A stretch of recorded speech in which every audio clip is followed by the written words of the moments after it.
Hey, good morning, everyone.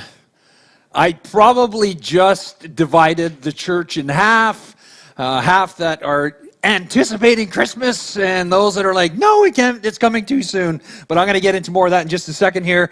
I just want to introduce myself. My name's Garry. I'm one of the pastors here. Welcome to the meeting place, and thanks for tuning in this morning, wherever it is you're tuning in from, your backyard, your bedroom, your kitchen, your family room, another province, another city. Maybe just give a shout out on the chat room to the host. Just let us know where you're listening from and what you're listening on, that kind of thing. And don't forget, send pictures. We love getting pictures. It helps us stay connected, and I know I say that every week, but it's so important, especially in this time of disconnectedness that we're going through. Hey, so today we're wrapping up a series that we've been in for the last month called Not a Nice Guy, where we've been looking at some things that Jesus said and did that on the surface seem rather shocking, if not outright mean or insensitive. And then just kind of digging in and going, well, were they really? And last week, Lauren beautifully stepped in and she looked at what she framed as the angry table-flipping Jesus. It's a picture that's always going to stick with me. But more importantly, what she looked at was what caused Jesus to kind of flip tables and get angry. And if you missed that message, you can catch up online at themeetingplace.org. Right at the top of the page, you'll see messages, or you can catch up on our app, and I would encourage you to do that. So anyway, getting back to that opening video. I know in 4 months and 2 days, actually, we're going to be celebrating Christmas. And what that's going to look like, I don't know, but, I know summer's not even over. So why mention Christmas? Well, because at Christmas, we often hear some words that, even though they were written hundreds of years before Jesus was actually born, they help us frame our picture of Jesus. And so I'm going to share these words. They're penned by a prophet, a guy by the name of Isaiah. A prophet was just simply a spokesperson for God. God would come to certain people and say, hey, I've got something for you to say. And sometimes it was good, sometimes it was not so good. But in this case, it was good news. And here's what Isaiah wrote. This is hundreds of years before Jesus was even born. He says, for to us a child is born. To us a son is given. And the government will be on his shoulders. And he will be called, and these are the words that help us frame this picture of Jesus, Wonderful Counselor, Mighty God, Everlasting Father, Prince of Peace. And you can just imagine the scene, as the read Silent Night or Hark the Herald Angels Sing is kind of gently playing in the background, and we're all just feeling warm and fuzzy inside, right? And that's as it should be, because God coming to this planet to be with us, to walk with us, is an incredible, almost incomprehensible display of love, which is kind of the whole point of Christmas. And so with those words, Wonderful Counselor, Mighty God, Everlasting Father, Prince of Peace, imagine the shock of the crowd that was listening to Jesus on this particular day, a couple thousand years ago, when he looked at them and said these words. He's been talking with them, and then he looks at them, he says, do you think I came to bring peace on the earth? And they're probably like, yeah. And he's like, no, I tell you, but division. What? From now on, Jesus says, there will be 5 in one family divided against each other, 3 against 2 and 2 against 3. They will be divided, father against son, son against father, mother against daughter, daughter against mother, mother-in-law against daughter-in-law, and daughter-in-law against mother-in-law.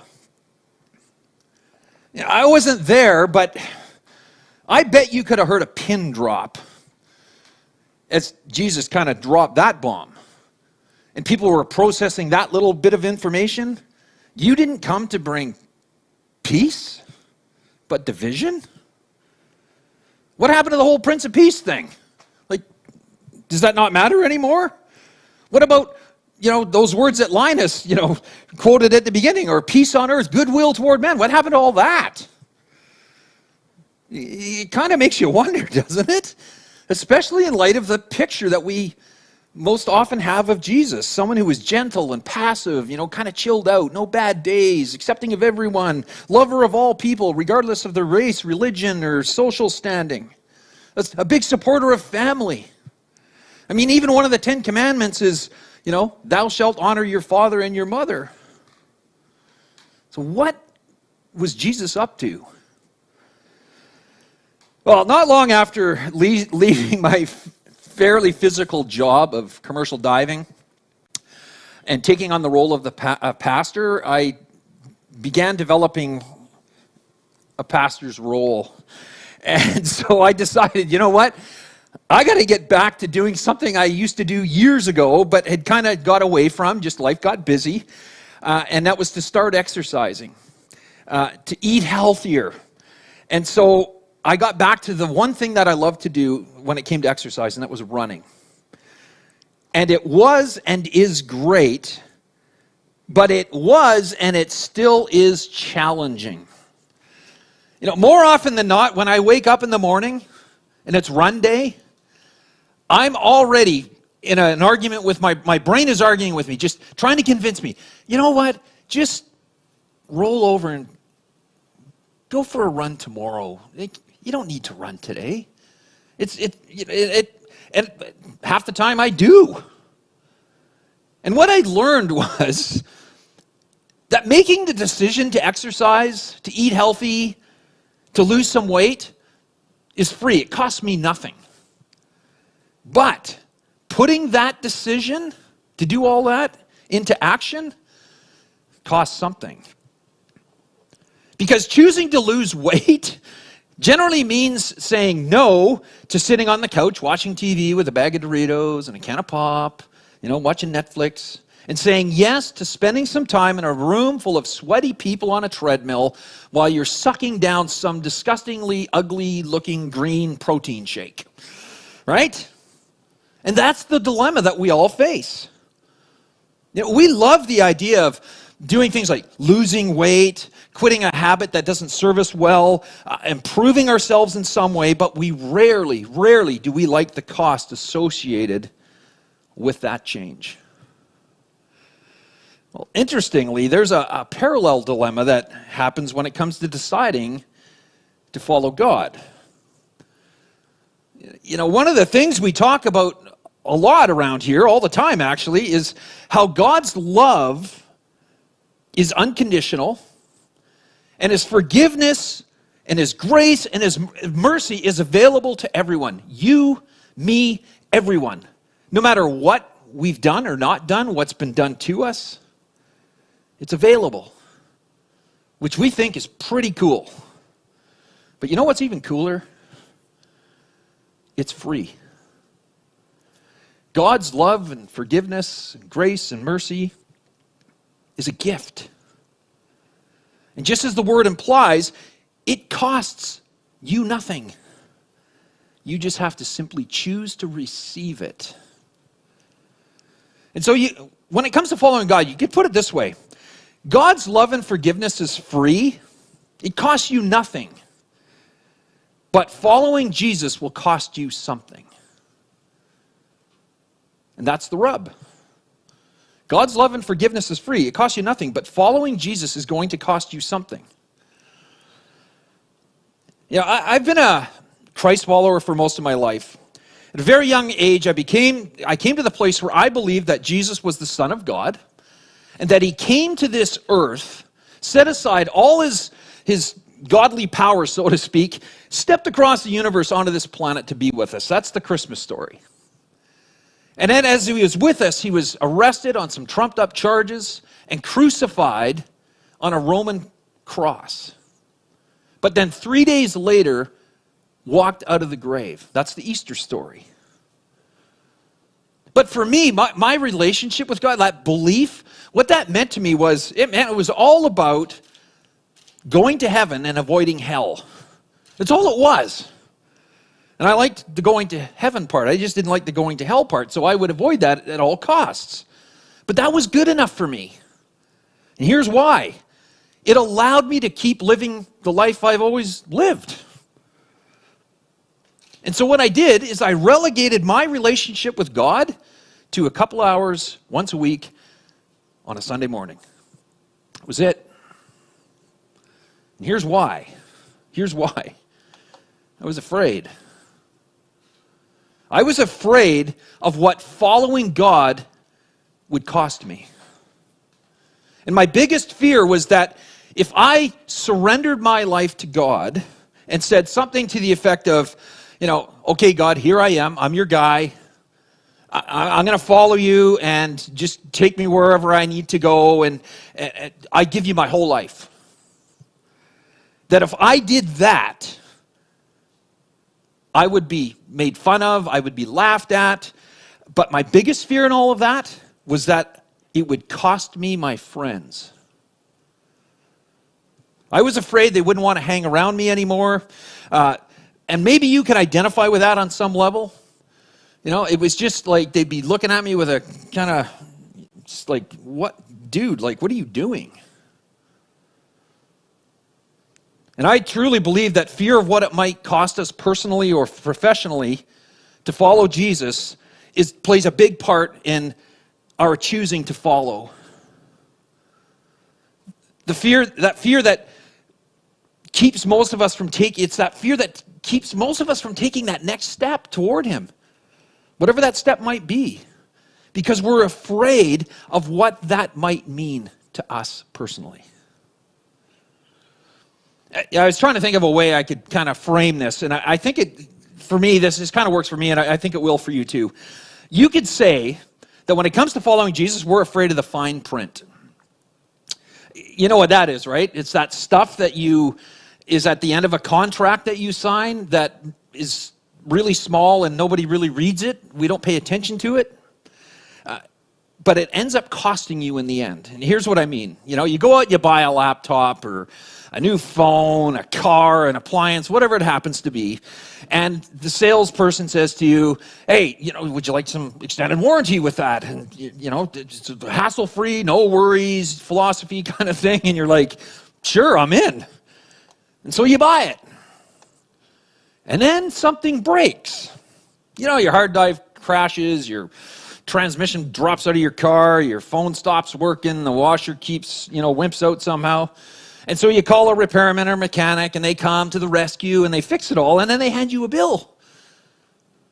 And you're like, well, what's this, man? I got extended warranty.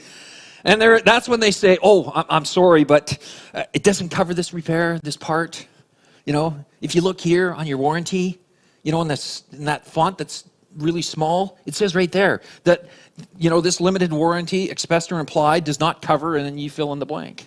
And it's always the one part that broke. And then we think to ourselves, man, had I known that, I would have never bought in, right? And I think most of us have had an experience like that, or we know somebody who has. And that's what I like about Jesus in the Bible. Especially when it comes to what it looks like when you choose to follow him. He is right up front. He is extremely clear. He's not trying to hide anything. There's no bait or switch or anything. Do you think I have come to bring peace to the earth? No, I have come to divide people against each other. From now on, families will be split apart, 3 in favor of me and 2 against, or 2 in favor and 3 against. He talks about fathers against sons and daughters against mothers and mothers against daughters. There's absolutely no fine print. Jesus desperately wants to be in a relationship with us. One that's flourishing and growing. But he wants us to go in eyes wide open. He wanted people to know what being a disciple, being a follower, would cost them. And in the context of the people he was speaking to at the time, it was going to cost them their closest relationships. You see, most of the people in the crowd that day were Jewish descent, which meant they were raised with cultural and religious beliefs and traditions that ran extremely deep. It was their identity. Their whole community and family systems were based on it. And to turn your back on that, those beliefs, those traditions meant you were abandoning, you were rejecting your family, your ancestry. And that in turn would cause division. And if you aligned yourself with this radical rabbi named Jesus, you would more than likely not only lose your family, you would lose your job. Because your work was linked to your community. The very community that you just snubbed and turned your back on. And here's the thing, there was no EI or CERB or anything like that to subsidize your income. There's no food bank down the street in which to put food on your table and in your belly. You were on your own.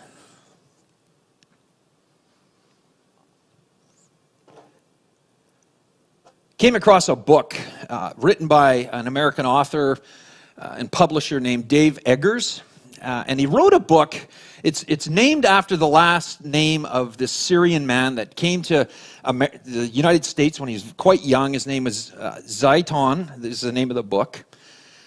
And he ended up marrying an American-born woman. Her name is Kathy. And in this book, he talks about the time when Kathy converts to Islam. And in the book, he describes the first time that she wore a hijab over her face, the traditional Muslim covering. And she wore it to a family gathering.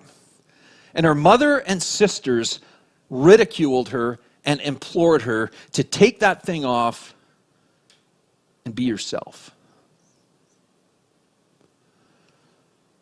God's love and forgiveness is free. It costs you nothing. But following Jesus will cost you something. And the fear of that cost can be the very thing that holds us back from taking a step toward Jesus. So I just want to throw an idea out for you to kind of roll around and consider. And here it is. What if there is a bigger cost to not follow Jesus? I want to share a story with you that in the Bible it takes place after Jesus' death and resurrection. And in this story, it's a story about a man named Saul. Saul, at the time this story took place, was at the top of the religious food chain in the Jewish world. He was right at the very top. He was top-notch in everything.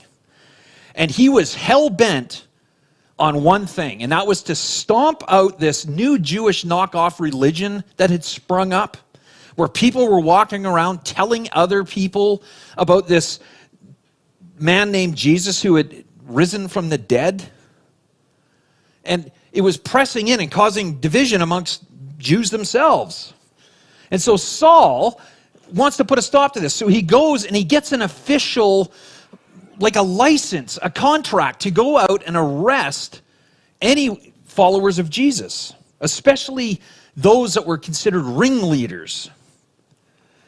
And he would go and he would arrest them, and he would hope that they would be not just prosecuted, but executed.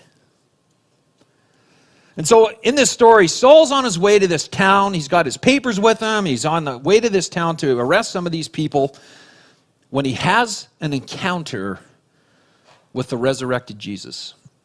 It's an amazing story, awesome story. We can't go through it detail by detail, but I would encourage you to go read it. It's found in the book of Acts, so named because it was the acts of the followers of Jesus, what they did after he died and rose again. And it's in chapter 9, and it's a great story. We're going to cover some of it, but I would encourage you to just go read this later. But needless to say, this encounter that Saul had with the resurrected Jesus results in Saul being left blind. Gets knocked off his horse, he's blind, and he ends up in this house in the town he was heading to called Damascus. And that's where we're going to kind of jump into this story. And it says this: in Damascus there was a disciple, a follower, named Ananias. And the Lord called to him in a vision, Ananias. And Ananias, I don't know how I would have responded to that, but you're like, huh? But Ananias said, yes, Lord. And the Lord told him, go to the house of Judas on Straight Street and ask for a man named from Tarsus named Saul, for he is praying. In a vision, he has seen a man named Ananias come and place his hands on him to restore his sight.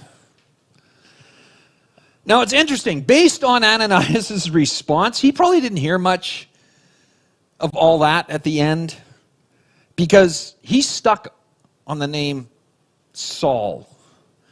Here's what he said. He goes, Lord, it's almost like he's like, okay, time out here. I have heard many reports about this man and all the harm he has done to your holy people in Jerusalem. And he has come here with authority from the chief priest to arrest all who call on your name. If you haven't noticed, I call on your name. And you're asking me to go see him? Like, that's asking a little much, don't you think? That little maneuver could cost me my life. Interesting dilemma. Well, if you go through the story, spoiler alert, Ananias eventually did follow God's instructions, even at the potential great cost to himself. But here's what happened. Instead of being killed by this Saul, Ananias got to see God do something absolutely amazing. Ananias arrives at this house, no doubt shaking in his boots, like, oh, what am I getting myself into? He kneels down in front of Saul and he prays. And just like that, Saul regains his sight. And not just physically, but spiritually as well. Because he suddenly sees Jesus for who he is, the Son of God. It gets better. Not only that, Saul was forgiven. God wiped the slate clean. And he not only gave him a new start, he gave him a new name. See, think about that. Even after all the stuff Paul had done, Jesus looks at him and he says, I forgive you. Now let's go, come follow me and let's change the world. And Paul did. And it came at a great cost. As I mentioned earlier, up until this point, Paul had enjoyed great prominence and respect among the community of the Jewish elite. But the second he decided to follow Jesus, all that was lost. And you know what's really cool in this whole thing is Paul was okay with it. In another letter he wrote to some first century Christians who were struggling with the same thing. Is like, is following Jesus really worth it, man? It's cost me a lot. And they were ready to give up and just go back to what they knew. And so Paul writes them a letter. And in this letter, here's what he says. He says, I consider everything, all that stuff I had before, a loss because of the surpassing worth of knowing Christ Jesus my Lord, for whose sake I have lost all things. And then he says this, I consider them garbage, which is a pretty light translation. The original Greek was more towards what comes out of a horse's butt, dung. He just said it's junk, it's garbage. Also that I may gain Christ, a relationship with Jesus. And Paul took that. He took that and ended up taking that life-changing message that transformed everything about him to the very center of the known world, Rome. And from there, it just continued to ring out. Paul went on and he planted churches throughout the Mediterranean. And he wrote letters to encourage those who, again, were struggling with following Jesus. They were like, the cost seems too high. And he'd write them to encourage them. And those letters, most of those letters, were gathered up and now make up almost half of what is now known as the New Testament in the Bible. And all of that because a guy named Ananias, who despite the potential cost, responded to Jesus' nudge and followed. God's love and forgiveness is free. It costs you nothing. But following Jesus will cost you something. But you know what? It is so totally worth it. Because at the end of the day, you and I don't know what hangs in the balance. We don't know what hangs in the balance when we decide to trust and follow Jesus. But here's the thing. There's only one way to learn to trust and follow Jesus, and that's by getting to know him. And you simply get to know him by spending time with him, just like you would with a friend. And we talk about that a lot around here. Start with 5 minutes in the morning, just reading a Daily Bread or Echoes of Grace, whatever it happens to be, just something that will connect you with Jesus. You know, Jesus did and said some things that at first read or first hear, you're kind of like, what is that all about? That doesn't make him seem, he's not all that nice. But as we've discovered over the last few weeks, Jesus said and did those things, not for shock value. He did it because he was motivated by his extravagant, over-the-top, ridiculous, mind-blowing love for you and for me. God's love and forgiveness is free. It costs you nothing, but it cost Jesus everything. And he did it motivated by love.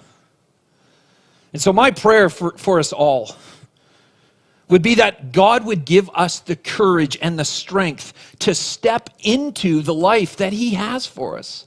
That is far better than anything we could ever begin to imagine. And maybe for you that's the first time. Like you've never come to that place, but you've been hanging around maybe online for a while and you've heard enough about this God to see how much he loves you and cares for you. And you just want to take that step toward him. I'd encourage you to do that. It's one of the reasons we have this awesome group of prayer people online. You just simply press the prayer button and you'll be taken into a separate chat room where you can decide how you want to talk with somebody about this some more. Take advantage of that. And so my prayer is that we'd have the courage and the strength to respond when God nudges us, no matter the cost. Because in the end, we don't know what hangs in the balance. Really privileged to be journeying with you, and I invite you to pray with me. God, we read stories, we hear stories of people that chose to follow you. And it's encouraging because we kind of see the story with 20/20 hindsight. And we think, I'd so love that to be a reality for me. Well, the reality is it can be. But it all comes down to trust. Trusting that you are who you say you are. That you are good and that you will do everything you promise to do. And so I pray for us all that we would have the courage to just keep stepping into that we keep leaning on you for direction, guidance, protection, as we learn to follow you. Clumsily is okay, but to learn to follow you and be the lights that you call us to be, to shine into the dark areas of this world.